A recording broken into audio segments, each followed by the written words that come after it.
పెంచిన ధరలు వెంటనే డీజిల్ పెట్రోల్ ధరలు వెంటనే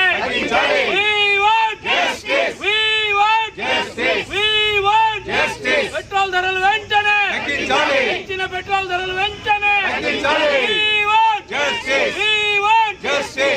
కేంద్ర రాష్ట్ర ప్రభుత్వాలు గత 2 రోజులుగా పెంచినటువంటి డీజిల్ పెట్రోల్ ధరలను తగ్గించాలని చెప్పి వైఎస్ఆర్సీపీ నాయకత్వంలో జగన్మోహన్ రెడ్డి యొక్క పిలుపు మేరకు ఈరోజు నిసార్ అహ్మద్ గారు ఇక్కడున్న ఇతర నాయకులు అందరితో సమక్షంలో కలెక్టరేట్ను ఈరోజు ముట్టడించడము వినతిపత్రం ఇవ్వడం జరుగుతూ ఉంది. ముఖ్యంగా మేము కోరుకునేది ఏమంటే స్వయాన ప్రధానమంత్రే దేశంలో ద్రవ్యోల్బణం ఉంది, ప్రజలు చాలా ఇక్కట్లో ఉన్నారు, మనమందరూ పొదుపు పాటించాలి అని చెప్పిన 2 రోజులకే ఆయన ఇచ్చి ధరలు పెంచడం ఏమాత్రం సబబు కాదు. అదేవిధంగా ముఖ్యమంత్రి కూడా ఆయన కూడా వంతపాడుతూ ద్రవ్యోల్బణం పాటిస్తాం, నేను కూడా ఆదా చేస్తాను అని చెప్పి కథలు చెప్పి మాటలు చెప్పి ఈరోజు మన యొక్క డీజిల్ పెట్రోల్ భారాన్ని మేపి రోజుకు దగ్గరగా 10 కోట్ల రూపాయల యొక్క భారం పడుతుంది దీనివల్ల పేద ప్రజల మీద. దాంతోపాటు ఇంకా సంవత్సరానికి 3,500 కోట్ల రూపాయలు అయ్యే పరిస్థితి ఉంది. ఇంకొక విషయం మనం గమనిస్తే చంద్రబాబు నాయుడు పాదయాత్ర చేస్తుంటే డీజిల్ బంక్ దగ్గర లోకేష్ గారు సెల్ఫీలు దిగారు. ఈ కర్ణాటక కంటే మనం ఇక్కడ వచ్చి 10 రూపాయలు ఎక్కువ ఉంది అది ఇది అని చెప్పి, ఇప్పుడు 10 కంటే ఇంకా ఎక్కువ పెరిగింది. ఈరోజు ఇక్కడ వచ్చి స్పెషల్ వ్యాట్తో పాటు 4 రూపాయలు మళ్ళీ ఎక్కువ అదనం ఇవ్వడము, సెస్ కూడా వేయడం జరుగుతూ ఉంది. అంటే డీజిల్ మీద మిగతా రాష్ట్రాలతో పోలిస్తే 10 నుంచి 15 రూపాయలు ఎక్కువ ఉన్న పరిస్థితులు ఉన్నాయి ఇక్కడ డీజిల్ కానీ పెట్రోల్. దీన్ని తగ్గిస్తానని చెప్పి ఆ రోజే చెప్పాడు ముఖ్యమంత్రి. 2 రోజులు అయింది తగ్గించడం పోయి ఇప్పటి వరకు పెంచుకుంటూ పోతున్నాడు. అదేవిధంగా మీరు ఒకసారి గమనిస్తే కదా రాజశేఖర రెడ్డి గారు ముఖ్యమంత్రి ఉన్నప్పుడు గ్యాస్ ధరలు పెంచితే అప్పుడున్న కేంద్ర ప్రభుత్వము ఆ భారం అంతా నేను భరిస్తాను, సిలిండర్ మీద 50 రూపాయలు కాకపోతే 100 రూపాయలు అయినా నా ఆడపడుచుల మీద భారం పడకూడదని చెప్పి ఆ భారాన్ని భరించాడు. అదే కోవలో జగన్మోహన్ రెడ్డి కూడా అదేవిధంగా అప్పుడు ఉన్నటువంటి కేంద్ర ప్రభుత్వం అంటే ఈ బీజేపీ ప్రభుత్వమే పెంచింది రేట్లు. అయినా జగన్మోహన్ రెడ్డి గారు ప్రభుత్వము అది గ్యాస్ ధరలను తనే భరించాడు, రేట్లు పెంచకుండా. ఈ విధంగా చేస్తూ ఈ విధంగా ప్రజలను మభ్యపెట్టేటువంటి మాటలు చేస్తున్నాడు చంద్రబాబు నాయుడు. గమనించాలా, ఏది ఏమైనప్పటికీ పెంచిన ధరలు వేరే కారణాలు ఏమైనా కావచ్చు, పెంచిన ధరలు తగ్గించుకోండి, మీ ట్యాక్సులు తగ్గించుకోండి, స్పెషల్ వ్యాట్ తగ్గించండి, సెస్ తగ్గించండి, మీరు అదనంగా వేస్తున్న 4 రూపాయల ట్యాక్స్ తగ్గించండి, కానీ ప్రజలకు అందుబాటు రేట్లో డీజిల్ పెట్రోల్ ఉండాలని మేము కోరుకుంటున్నాం. అందరికీ నమస్కారం. ఈరోజు వైఎస్ఆర్సీపీ కాంగ్రెస్ పార్టీ అధిష్టానం పిలుపు మేరకు 175 నియోజకవర్గాల్లో కూడా కలెక్టర్ కానీ అదేవిధంగా సబ్ కలెక్టర్ కానీ ఎంఆర్ఓ కార్యాలయాలకి పెరిగిన డీజిల్ అదేవిధంగా పెట్రోల్ ధరలకు నిరసనగా టోటల్ ఒక కార్యక్రమం చేపట్టడం జరుగుతుంది. ఈరోజు ప్రజలకు ఏ ఇబ్బంది వచ్చినా ఏదొచ్చినా ఫస్ట్గా నిలబడే వ్యక్తి జగన్మోహన్ రెడ్డి గారు. అన్ని రకాలుగా రైతులకు చూసుకోండి, విద్యార్థులకు చూసుకోండి, ఆడపడుచులకు చూసుకోండి, ఎవరికైనా ఏ ఇబ్బంది వస్తే కూడా ఖచ్చితంగా నేను ఉంటానని చెప్పి ఆయన నిద్రపోకుండా మమ్మల్ని కూడా నిద్రపోనీయకుండా ప్రజల్లో ఉంటూ అన్ని సమస్యలను ప్రజల దృష్టికి తీసుకుని పోండి, హైకమాండ్ దృష్టికి తీసుకుని పోయేసి ఎటువంటి పరిస్థితుల్లో ఈ ప్రభుత్వానికి తల నెట్టైనా సరే సాధించుకోండి అనే ఉద్దేశంతో మమ్మల్ని అందరినీ వీధుల మీద పెడుతూ ఉన్నారు. ఆయన దీని ప్రకారమే మేము కూడా ఈరోజు ప్రజల్లోకి వస్తూ ఉన్నాం, ప్రజల్లో చేస్తూ ఉన్నాం. ఈరోజు దగ్గర డీజిల్ పెట్రోల్ ధరలు ఎక్కడ మన దేశంలోనే ఎక్కడా లేని విధంగా ఆంధ్ర రాష్ట్రంలో ఎక్కువగా ఉన్నాయి. దగ్గర వేరే రాష్ట్రాలతో పోల్చుకుంటే కర్ణాటక నుండి పోల్చుకుంటే దగ్గర 8-9 రూపాయలు ఇక్కడ ఎక్స్ట్రా ఉంది, తమిళనాడు నుండి పోల్చుకుంటే కూడా ఎక్స్ట్రా ఉంది. దీనికి వచ్చిన అడిషనల్గా మనం వచ్చిన ఎక్స్ట్రా పన్నులు విధించడం జరుగుతూ ఉంది. చంద్రబాబు నాయుడు గారు ఆ రోజు ఏమన్నారు, జగన్మోహన్ రెడ్డి గారి పీరియడ్లో ఒక్కసారి పెరిగితే ఆయన లోకేష్ గారు పోయిందో పెట్రోల్ బంకుల కాడ సెల్ఫీలు చూపించుకుంటా చూడండి ఇంత పెంచినాడు, దీనికి జగన్మోహన్ రెడ్డి కారణము, దీనికి ఇది తగ్గించుకోకూడదా, సెస్సులు మనం వేసే పన్నులు తగ్గించుకోకూడదా, ఎందుకు ఈ రకంగా జగన్మోహన్ రెడ్డి గారు చేస్తున్నారని ఆ రోజు ప్రశ్నిస్తున్నారు. మళ్ళీ ఈ రోజు లోకేష్ గారికి ఏమైంది, ఎందుకు దాని గురించి పట్టించుకోవడం లేదు. అన్నీ దీని పెరిగిన దానివల్ల అన్ని నిత్యావసర సరుకుల ధరలు పెరిగిపోతూ ఉన్నాయి. ఆటో కార్మికులు కానీ చూసుకోండి, మళ్ళీ ఆటోమొబైల్ కార్మికులు తీసుకోండి, అన్ని రకాలుగా ప్రతి ఒక్కరికి దగ్గర 3,500 కోట్ల రూపాయల ఆర్థిక భారం ప్రతి సంవత్సరం ప్రజల మీద పడతా ఉంది. ఎటువంటి ఏమీ ఇది లేదు, ఈ గవర్నమెంట్ ఏమి పట్టించుకునేది లేదు. కేవలం వాళ్ళ సంపాదన వాళ్ళ దాంట్లో పడిపోయినారు తప్ప ప్రజలకు ఉండే సమస్యల మీద ఒక చీమంతా కూడా వాళ్ళకి ఏమి అవగాహన లేదు, అసలు వాళ్ళు ఏం పట్టించుకోవడమే లేదు. దీనికి తీవ్రంగా మేము ఖండిస్తూ ఉన్నాం. ఖచ్చితంగా వైఎస్ఆర్ కాంగ్రెస్ పార్టీ ప్రజలకు ఏ ఇబ్బంది వచ్చినా ఇది కూడా డీజిల్ రేట్లు ఇది కూడా మీరు వేసిండే పన్నులు తగ్గించుకోండి, ముందుండే రేట్లకు స్థిమితం చేయండి. వీలైతే చేతులతో కొంచెం డబ్బు వేసినా సరే ఈ రేట్లు పెరగకుండా మీ ఆంధ్ర రాష్ట్రంలో చేయాలి, కానీ ఈ రకంగా చేయడం చాలా బాధాకరం. అన్ని రకాలుగా కూడా నిత్యావసర సరుకులు కూడా విపరీతంగా పెరిగిపోయినాయి. ఈ రకంగా ప్రజల్లో తల్లాడుతా ఇది చేస్తూ ఉంటే చంద్రబాబు నాయుడు గారు ఏమంటారంటే హాస్యాస్పదంగా ఉంది. ఆయన ఏమంటారంటే 3 పిల్లల కంటే 30,000, 4 పిల్లల కంటే 40,000 అంటారు. ఉండే వాళ్ళకి తిండి లేకుండా తిండే వాళ్ళకు తిండి లేకుండా ఇప్పుడు మేమే వస్తూ ఉంటే ఇంకా పుట్టించమంటా ఉన్నాడు ఆయన. చూడండి, ఈ రకంగా చేసి ప్రజలకు ఇంకా బానిసలు చేసేసి ఇంకా వాళ్ళకు ఫైనాన్షియలీ వీక్ చేసేసి ఇది చేయాలనే ఉద్దేశంతో ముందుకు సాగుతూ ఉన్నారు. కాబట్టి ఖచ్చితంగా వైఎస్ఆర్ కాంగ్రెస్ పార్టీ మేము 100% ప్రజల పక్షాన ఉంటాం. ఇది కూడా ఖచ్చితంగా ఈ గవర్నమెంట్ దిగి వచ్చి ఈ రేటు దిగిన వరకు మేము ఫస్ట్ ఇది స్టార్ట్ చేస్తాం, వినతి పత్రంతో స్టార్ట్ చేస్తాం. లేని పక్షంలో మేము ఇంకా ఉధృతం చేసి కూడా ఈ గవర్నమెంట్ మెడ వంచి కూడా ఈ డీజిల్ పెట్రోల్ రేటు తగ్గించేంత వరకు మేము అజిటేషన్ ఆపబోమని చెప్పి మా హైకమాండ్ ఇచ్చే ప్రతి ఇన్స్ట్రక్షన్స్కు మేము ఫాలో అవుతామని ఈ మనవి చేసుకుంటాం. పెట్రోల్, ఫ్యూల్స్, అదేవిధంగా నిత్యావసరాల వస్తువులు అన్నీ కూడా పెంపకము జరుగుతూ ఉండదు ఆంధ్ర రాష్ట్రంలో.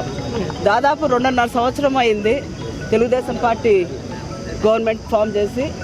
మరి ఈరోజు పక్కన రాష్ట్రం కంటే కూడా తమిళనాడు కంటే 10 రూపాయలు ఎక్కువ, అదేవిధంగా కర్ణాటక కంటే కూడా 7 రూపాయలు చాలా ఎక్కువగా కూడా ఈ మూత మనకు పడుతూ ఉంది ఆంధ్ర రాష్ట్రం వాళ్ళకి. ముఖ్యంగా మనం ఎలక్షన్ టైంలో మనము లోకేష్ గారిని చూసాం. ఏ విధంగా కూడా ఆయన ఆటో డ్రైవర్లు కోట్ వేసుకొని, కాకి కోట్ వేసుకొని జనాల్లోకి వెళ్ళడం, అదేవిధంగా పెట్రోల్ బంకుల్లో సెల్ఫీలు దిగడం. ఇంక నుంచి మా గవర్నమెంట్ వస్తే మేము ఎటువంటి పరిస్థితుల్లో కూడా ఫ్యూల్ రేట్స్ కానీ నిత్యావసరాలు అన్నీ కూడా కంట్రోల్లోకి తీసుకొస్తాం, ఎక్కడ పెంచమనేసి కూడా పదే కూడా జనాల్లోకి తీసుకెళ్లడం కూడా జరిగింది. మరి ఈరోజు దాదాపు 2.5 సంవత్సరం నుంచి కూడా ఎన్నిసార్లు మనకు ఫ్యూల్ ఛార్జెస్ ఎక్కువ పడుతున్నాయో కూడా పక్కన రాష్ట్రం కంటే కూడా మనం కంపేర్ చేస్తే ఆంధ్ర రాష్ట్రం మొట్టమొదటిలో కూడా ఉండదు. దయచేసి గవర్నమెంట్కు మనము వైఎస్ఆర్సీపీ పార్టీ తరఫున విన్నవించుకుంటున్నాం. ఇంక నుంచి దాదాపు ఇప్పుడు పెట్రోల్ చూస్తే 113.62 పైసలు, డీజిల్ చూస్తే 102 రూపాయలు, దాదాపు 20 పైసల దాకా పెరిగింది.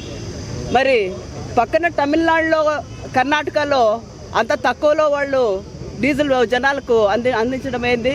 మరి ఇక్కడ మాత్రం ఆంధ్రప్రదేశ్లో మరి రెట్టింపు ప్రైజులతో కూడా వినియోగదారులకు అందరికి కూడా అందిస్తారు. దీంతో ముఖ్యంగా పేద ప్రజల్లో కానివ్వండి, ఇంకా అన్ని విధాల క్యాడర్లో కూడా కానివ్వండి చాలా ఇబ్బందికరంగా కూడా ఈ ఎండల కాలం ఫేస్ అవుతున్నారు. బహుశా తెలుగుదేశం వాళ్ళ లక్ష్యం ఏమంటే అందరూ కారుల్లో, బైకుల్లో కాకుండా సైకిల్ వాళ్ళ లోగో కాబట్టి అందరూ సైకిల్లో వెళితే ఇంకా పార్టీకి ఇంకా కొంత ఎక్కువ మైలేజ్ వస్తుందనేసి ఉద్దేశంతోనే ఇలా చేస్తున్నారు అనేసి కూడా మేమందరం భావిస్తున్నాము. దయచేసి పెట్రోల్, డీజిల్ ప్రైజెసే కాదు, నిత్యావసరాల వస్తువులు, ఆయిల్, అన్ని గ్యాస్ ధరలు అన్నీ కూడా తగ్గించాల్సిందిగా కోరుతున్నాం. జై హింద్. చంద్రబాబు నాయుడు ప్రభుత్వం తీరుని చూస్తున్నాం.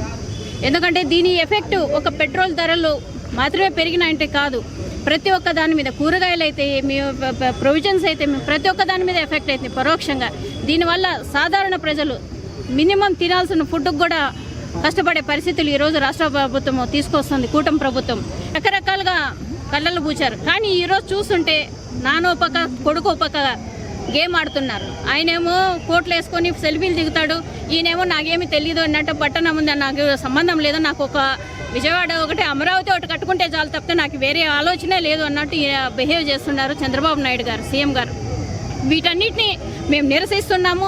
మాకు కావాల్సిందే అమరావతి కాదు, మాకు కావాల్సింది ప్రజల జీవన విధానంలో మార్పులు, వాళ్ళకి కావాల్సినవి సంతోషంగా జీవించడమే. కాబట్టి వైఎస్ఆర్సీపీ ప్రభుత్వం ఎప్పుడు దానికోసమే, జగనన్న ఎప్పుడు నిరంతరము కృషి చేసిండే దానికోసం, ప్రజల యొక్క జీవన విధానంలో మార్పు రావాలి, వాళ్ళు సంతోషంగా దానికి పాటుపడాలి తప్ప మిగతా అమరావతిలు కట్టుకోవడానికి కాదు. ఈ డీజిల్ ధరలు ఇవన్నిటినీ కూడా పెంచి భవిష్యత్తులో ఏం మెసేజ్ ఇవ్వబోతున్నారు సాధారణ ప్రజల జీవితంలో. అంటే గతంలో చెప్తుండ్రి లాస్ట్ 1967లో అలా వచ్చినప్పుడు 2 పూట్లే తినమని చెప్పినాడు అప్పుడు లాల్ బహదూర్ శాస్త్రి. అదేవిధంగా ఇది చంద్రబాబు నాయుడు ప్రభుత్వం 1 పూట తినండి, 4 బిడ్డలు కనండి అని చెప్పే పరిస్థితులు ఈరోజు తీసుకొస్తున్నాడు. కాబట్టి ఇవన్నిటిని ప్రజలందరూ గమనిస్తున్నారు. ఖచ్చితంగా దీని మీద మేము వైఎస్ఆర్సీపీ అధిష్టానం పేరుకు మేము డిమాండ్ చేస్తాము. దీన్ని ఇంకా తగ్గించని పక్షంలో మరి ఉధృతంగా దీన్ని తీసుకెళ్ళి ప్రజల్లోకి తీసుకెళ్ళి ప్రజల ప్రభుత్వం యొక్క మెడలు వంచి తగ్గించే విధంగా కృషి చేస్తాం. ఈరోజు దాంట్లో భాగంగానే మదనపల్లి జిల్లాలో కలెక్టరేట్లో ఈరోజు మదనపల్లి ఇన్ఛార్జ్ నిసారన్న, మన తిప్పాడు సారు, అనుషక, వైఎస్ఆర్సీపీ కార్యకర్తగా అందరూ కలిసి ఈరోజు వినతిపత్రం ఇవ్వడం జరుగుతుంది కలెక్టర్ గారికి. దీని మీద ఖచ్చితంగా ప్రభుత్వం నిర్ణయం తీసుకోవాలని కూడా కోరుకుంటాం. ధన్యవాదాలు. ఆదేశానుసారం ఈరోజు ఈ ధర్నా ఇక్కడ ఏర్పాటు చేసుకోవడం జరిగింది. మనకు తెలిసి ఈరోజు దేశంలో 29 రాష్ట్రాలు ఉన్నాయి. 29 రాష్ట్రాల్లో ఏపీ, ఆంధ్రప్రదేశ్ అనేది పైన ఉంటుంది. అంటే అధిక ధరలు, పెట్రోల్ అధిక ధరలు దేశంలో ఏ రాష్ట్రంలో లేని విధంగా ఈరోజు ఈ రాష్ట్రంలో మాత్రం ఉండదు. ఎందుకుండదంటే ఇక్కడ పరిపాలిస్తూ ఉండే నాయకులు, కూటమి నాయకులు నేనే విజనరీ, నేనే అన్ని ఎవ్రీథింగ్ నేనే కనుగొన్నాను అని పద్ధతిలో మాట్లాడుతూ ఉంటారు. ఇప్పుడు ఇంటర్నేషనల్ మార్కెట్లో క్రూడ్ ఆయిల్ రేటు పెరిగింది, దాన్ని ఒప్పుకుంటాం మనం. అంటే క్రూడ్ ఆయిల్ రేటు 4-5 సార్లు తగ్గింది. అప్పుడు పెట్రోల్ ధరలు తగ్గించలేదు. ఇప్పుడు క్రూడ్ ఆయిల్ రేట్లు పెరిగింది అని ఇమీడియట్గా ఈరోజు ఈ విధంగా ప్రజల బతుకులు చిన్నాభిన్నం చేయాలని దేశంలో ఈరోజు ముఖ్యంగా ఈ అధిక ధరలు పెంచడం చాలా దురదృష్టకరం. ఎందుకంటే అది కూడా కూటమి ప్రభుత్వం ఈరోజు బీజేపీతో కలిసి పోతా ఉంది. అప్పుడు బీజేపీ కూడా కలిసి ఇక్కడ కూటమిలో ఉండేటప్పుడు ఈ విధంగా ఏపీలో మాత్రం అత్యధిక ధరలు ఎందుకు పెంచిండారు అని మేము అడుగుతూ ఉంటాం. దానికి ఈ కూటమి నాయకులు ఆన్సర్ చెప్పాలా. ఎందుకంటే మాకు తెలియదులే, ఏమో ప్రజల మీద పెట్రోల్ ధరలు భరించుకొని అని వదిలేయడం కాదు. ఎందుకంటే నాయకులు అందరూ కూడా మాట్లాడినారు. దీన్ని మేము అందరూ ఖండిస్తూ ఉన్నాము.